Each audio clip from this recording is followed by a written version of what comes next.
Thank you. Good afternoon and welcome to the December meeting of the DASNY Finance Committee. In the absence of the chairman, who is chairman of the committee, who is on his way here but unavoidably delayed, I've, as chairman of the authority, have appointed myself to chair this meeting, and we'll see how it goes. Portia, you had a comment you wanted to make? I did, Mr. Chairman. I just wanted to let the members know that the Columbia transaction has been delayed by 1 month. Okay, so the Columbia transaction is not going to be considered in this meeting nor tomorrow. Correct. Thank you. Thank you. So we have 4 proposed financings, 4 resolutions. The first is behind tab 3 in your books. I'm sorry, the first behind tab 3 are the minutes from the last Finance Committee meeting. That was the meeting in November. Are there any comments or recommended changes? Hearing none, may I have a motion from the committee please to approve? So moved. Thank you, Tracy. Is there a second? Okay. I'm not on the committee. I'll second. I kept looking at you. So I'm not Sorry. on the committee unless you appoint me to the committee. You appoint me, everybody else does. Sorry. It's been properly moved and seconded that the minutes be approved. If there are no objections, then the minutes will be approved unanimously. The Finance Committee is looking at 4 resolutions today. The first one is behind tab 5. It is for the NYU Langone Hospital Obligated Group and will be presented by Matt Bergen, who is an Albany. Thank you. Thank you, and good afternoon, everyone. The Finance Committee is being asked to recommend to the full board a financing on behalf of the NYU Langone Hospital's Obligated Group with a term not to exceed 34 years and an amount not to exceed $550 million. The financing will cover 3 new money projects as follows: the construction of an ambulatory care center in the Cobble Hill neighborhood of Brooklyn, the construction of a 2-story addition and renovations to various patient care areas at the NYU Winthrop Hospital in Mineola, New York, and the renovation and fit out of an existing structure to house faculty practice physician offices in Garden City, New York. As this is an obligated group structure, obligations issued under the NYU Langone Hospital's MTI are expected to be secured by both the security interest in NYU Langone Hospital's gross receipts and mortgages on certain of NYU Langone Hospital's facilities. The expected ratings are A3 and A-. Regarding NYU Langone Hospitals, this is an institution that has strong revenue growth and profitability. From 2015 to 2019, net patient service revenue has gone from nearly $2.5 billion to over $6 billion. And this has been driven by the additions of the 444-bed NYU Langone Hospital Brooklyn, which came on board in 2016, and the 591-bed NYU Winthrop Hospital, which came on board in 2019. In addition, the institution continues to strengthen its volume in its key service areas. With these additions, NYU Langone Hospitals now has over 2,100 patient beds and recorded over 100,000 discharges in 2019. Over the last 5 years, NYU Langone Hospitals has recorded average operating gains of approximately $313 million for an average operating margin of nearly 6.5%. In 2019, the institution's days cash on hand increased to nearly 88 days, the cushion ratio increased to 8.58, and the debt service coverage ratio increased to 6.77. And regarding financing, the institution is proposing to structure the new money to amortize between the years 2048 and 2053 to provide for a more level aggregate debt service profile by utilizing the economic life of the project assets, as well as taking advantage of the flat yield curve and the historically low interest rate environment that we are currently in. Mr. Chairman. Tracy, do you have any comments that you'd like to make about this proposal? Yeah, thanks, Al. I'll just say we did provide, the Department of Health did provide our memo in support of this financing, and Matt covered, highlights, NYU Langone is a major health system, needless to say, and these projects have received CON contingent approval from the department, so they are approved, and we will be in accordance with our memorandum of understanding with DASNY prior to the issuance of the preliminary official statement. All the contingencies will be satisfied. We took a look at the structure as Matt said, and consistent with the policies that we've had in place with respect to other systems and the desire to achieve an overall aggregate level debt service. While this does have a significant deferral of principal and therefore would, from the department's perspective, have a gross interest component that would be higher than if it was over a level debt service. We recognize the goal of trying to achieve aggregate level debt service as a system, and consistent with our policies, we are recommending approval of this financing. Okay, thank you, Tracy. I've had a chance to talk to Matt a little bit about it. I understand better now, the decision to have an aggregate level debt service, and I want to thank Matt for taking the time to explain that to me. And Tracy, it sounds like your department has actually spent a lot of time thinking about that, and that you're comfortable with it. We did, yes. Okay, fair enough. There are other board members present. If there are any questions about this financing? Hearing none, may I have a motion, please, Tracy, to approve it? So moved. I will second. The motion carries unanimously. Thank you, Tracy, and thank you, Matt. Thank you.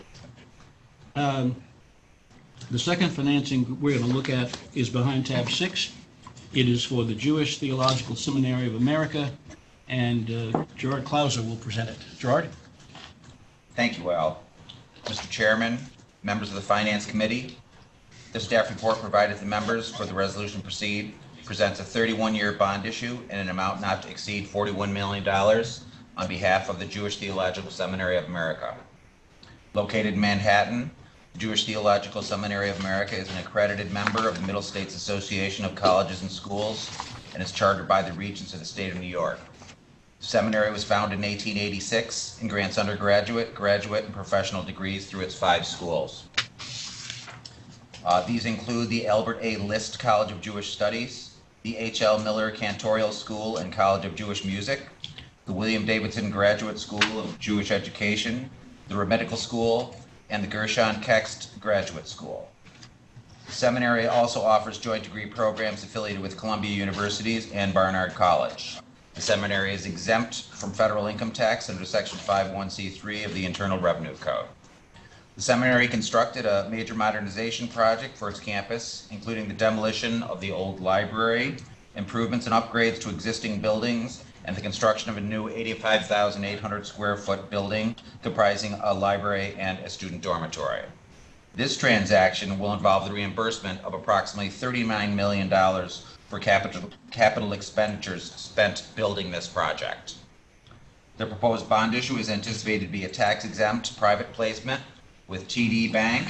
As such, the bonds will not be rated, and the institution does not have an underlying rating. The expected security is anticipated to be mortgage on certain property acceptable to the bank and a pledge of gross receipts acceptable to the bank. When looking at total revenue and total expenses over time, the operations have been consistent. The seminary has a large percentage of its revenue comprised of private gifts and grants and assets released for restrictions, which are donor restricted. In 2016, the seminary completed the sale of 2 dormitories, portion of a real estate lot, and unused air rights on its campus. At that time, it was determined that a portion of the project would be paid with the equity from the sale of the sale, and $51 million would be financed through DASNY, with bonds privately placed with TD Bank. The seminary had a change in leadership subsequent to the prior transaction and has decided to seek reimbursement for prior expenditures as to opposed to funding the project with equity. Accordingly, staff recommends the board adopt a resolution to proceed with a 31-year bond issue in an amount not to exceed $41 million on behalf of the Jewish Theological Seminary of America. Mr. Chairman. Gerard, thank you. Tracy, do you have any questions? Just one question. The existing DASNY bond issue or the previous DASNY bond issue, was that also? Yeah, I may not have I'm sorry, explained it. I couldn't hear the Oh, question. I'm sorry. I just asked about the previous DASNY financing. Was it also done as a private placement or? It Maybe I was. missed that, yeah. The initial transaction was a private placement through TD Bank as well. Okay. This total cost of this project was in the $100 million range. When the initial transaction was done, they had used a portion of that sale to fund it with equity and used the $51 million of bond proceeds from the issuance with DASNY. They've had a change in leadership, and at that point in time, they decided they wanted to fund it with equity. They thought about that again, and they're seeking to be reimbursed. Yes, this is the same exact project. Okay. Thank you. Thank you. Question that I have wanted to ask in the past, just never did for whatever reason.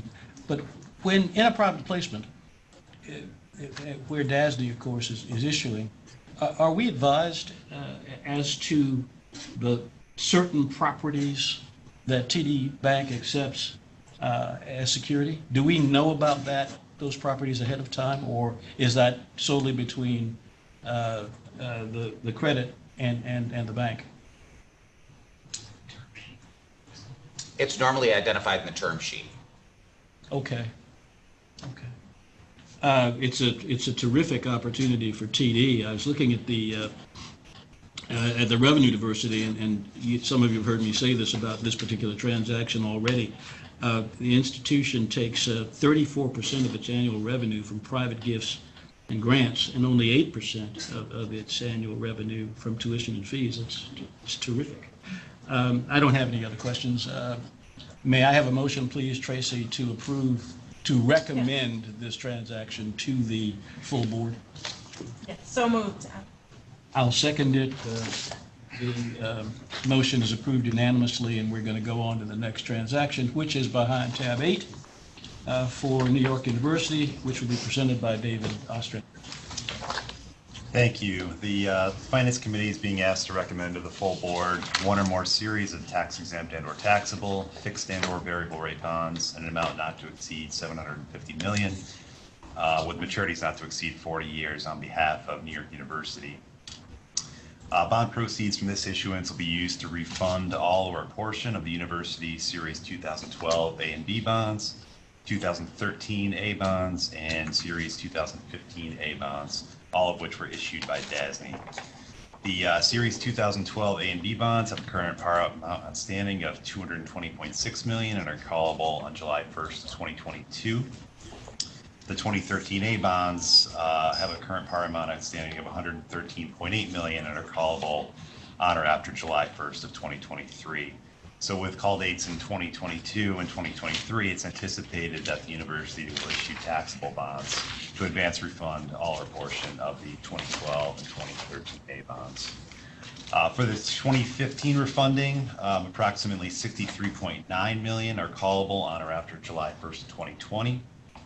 So for the refunding of those bonds, it's anticipated that the university will issue tax-exempt bonds and utilize a forward delivery, whereby the bonds are expected to price in January and then will close on that issuance right around April 1st of 2020, when that would qualify as a current refund. All in, assuming current market conditions, a total net present value savings in the range of $42.1 million, or 10.6 of the refunded bonds is expected from the refunding.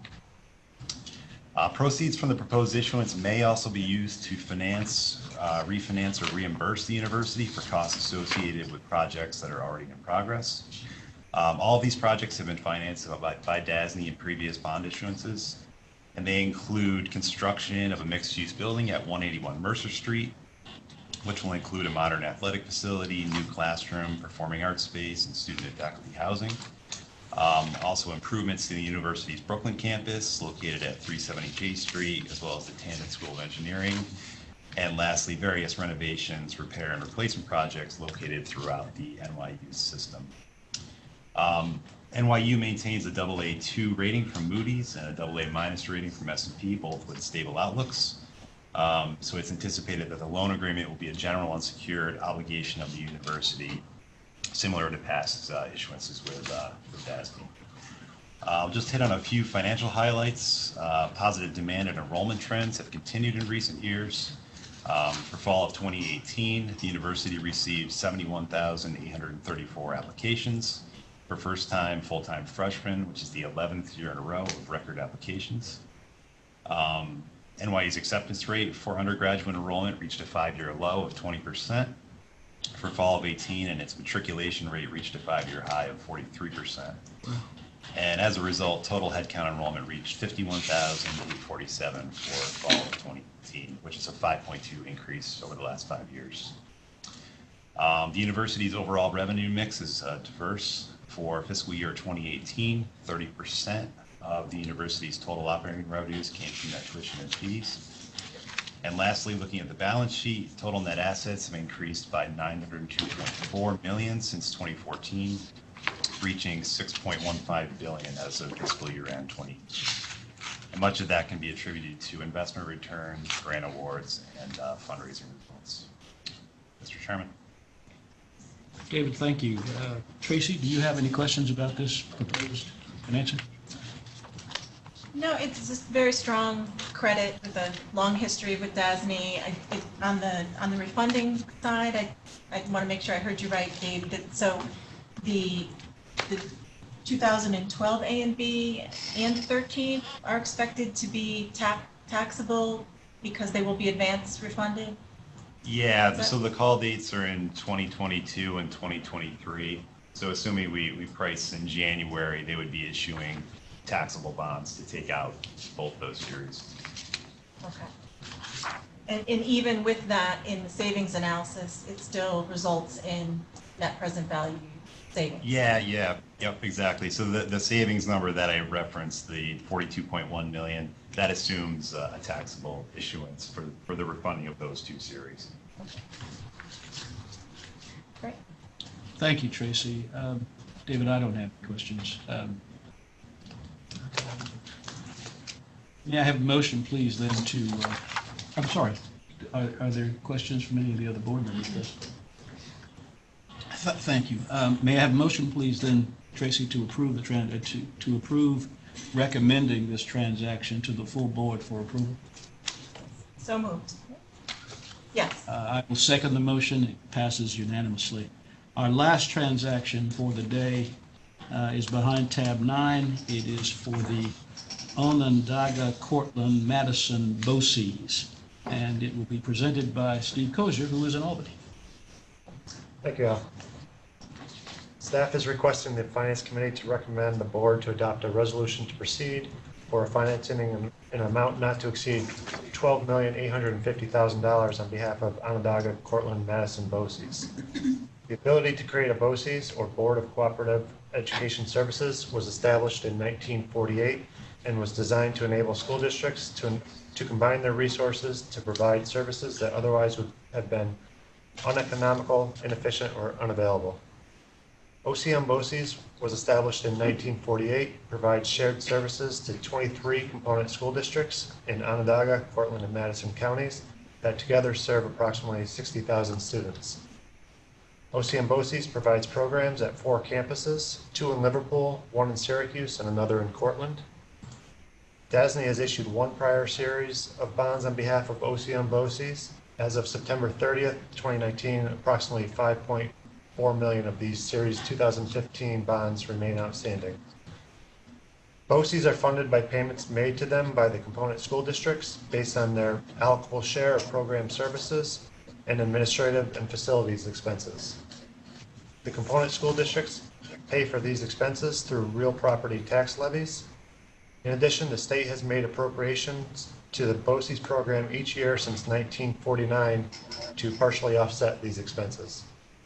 The amount of state aid apportioned to OCM BOCES is available to be applied to pay DASNY rentals or debt service. On November 20th, 2019, voters approved a $12,850,000 financing for the purchase of its Crown Road campus in Liverpool. The Crown Road campus offers approximately 83,600 square feet of space on approximately 15.6 acres. OCM BOCES has leased the building being purchased for approximately 32 years. The purchase is estimated to save the component districts approximately $2.2 million over the next 20 years. The bonds are expected to be rated AA2 by Moody's, and the bonds will be secured by annual rental payments to be made pursuant to a lease agreement with OCM BOCES, direct intercept through the state comptroller of any state aid due to OCM BOCES for rental payments on the DASNY lease agreement, a pledge of public funds apportioned by the state due to OCM BOCES in an amount sufficient to pay such rental payments, subordinate to pledges granted in connection with the Series 2015 DASNY OCM BOCES bonds. There will also be a 1/2-year debt service reserve fund or reserve fund facility, and bond insurance may be considered depending on its economic efficiency. However, at this time, we do not anticipate that there will be bond insurance. Mr. Chairman. Steve, thank you. Tracy, did you have questions? I do not, no. Okay, thank you. Nor do I. But thank you, Steve, for taking some time before this meeting to help me understand more about the operation of BOCES in New York. I appreciate it. Al, may I ask? Yes, of course, Jim. Maybe I misheard. They're buying a 32-year-old building? I don't remember the number of years. Now, but you yes, said it's Steve has been 30 occupying years. the building for 32 years? They've been leasing the building for approximately 32 years. I'm not sure the age of the building. I'd have to ask. A 32-year-old school building is pretty decrepit in this world, so this doesn't make any sense to me. You buy a 32-year-old school building, and then unless somebody spent a lot of money Well, wait, he's renovating. not saying that it's 32 years old. He's saying that they've occupied it for 32 years. Well, it's good, so it could be more than 30. It could be more older than 32 years. Yes. Well, it just seems like older buildings, we've replaced a lot of older buildings through the dormitory fund. Yes, we have. Is there any comment, Steve? It's my understanding that, it's in good condition. It's been kept very well. They plan to stay there for their foreseeable future, and they're viewing the purchase as a way to save the taxpayers money. And, the way this began is they have a right of first refusal if the owner were to sell or have an offer to sell the building, which is the case in this situation. So either they execute that right of first refusal, or they would have to look for a new space to replace this campus. Got it. So And Steve, this went to voter referendum, correct? this went to voter referendum, and it was approved by the voters of the component school districts. Do we do appraisals or have appraisals done when circumstances like this arise? Do we know the value of the building? No, we do not typically ask for that for our financings. Okay. But No, I was just curious. I don't know what we do as a matter of course, and we don't do that. If the proposed purchaser gave a good faith offer, I mean, that's really sort of a demonstration of your market value, I would say. Okay, I accept. Right. That's a good point. It makes sense to me. Thank you, Jerry. Can you hear me? Yes, I can. I'm winding my way closer, but I'll miss the closeout. Yes, but I'm on the 7th now, 7th and 35th. well, you are going to miss the closeout, Jerry, because I'm about to ask whether there's any other business to come before this committee. Yes, and there isn't. I'll go back to And there isn't. But don't hang up on me then. I promise I won't hang up on you. May I have a motion? Hearing none, and there being no further questions. We can vote. Have- first. I don't know if we voted on this yet. Oh, I thought we did. We did not? You didn't proclaim it passed? I am sorry. Thank you Because we very much. had a question. Right. Not to interrupt.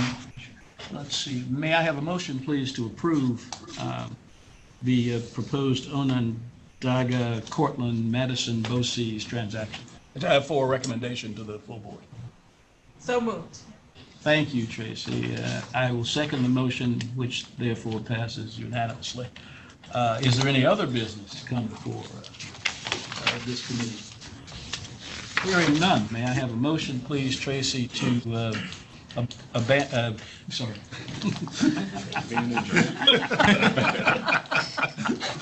Now, May I have a motion, please, to adjourn the meeting? So moved, yeah, yes. And since I second that motion, it passes unanimously. Thank you all very much for being here.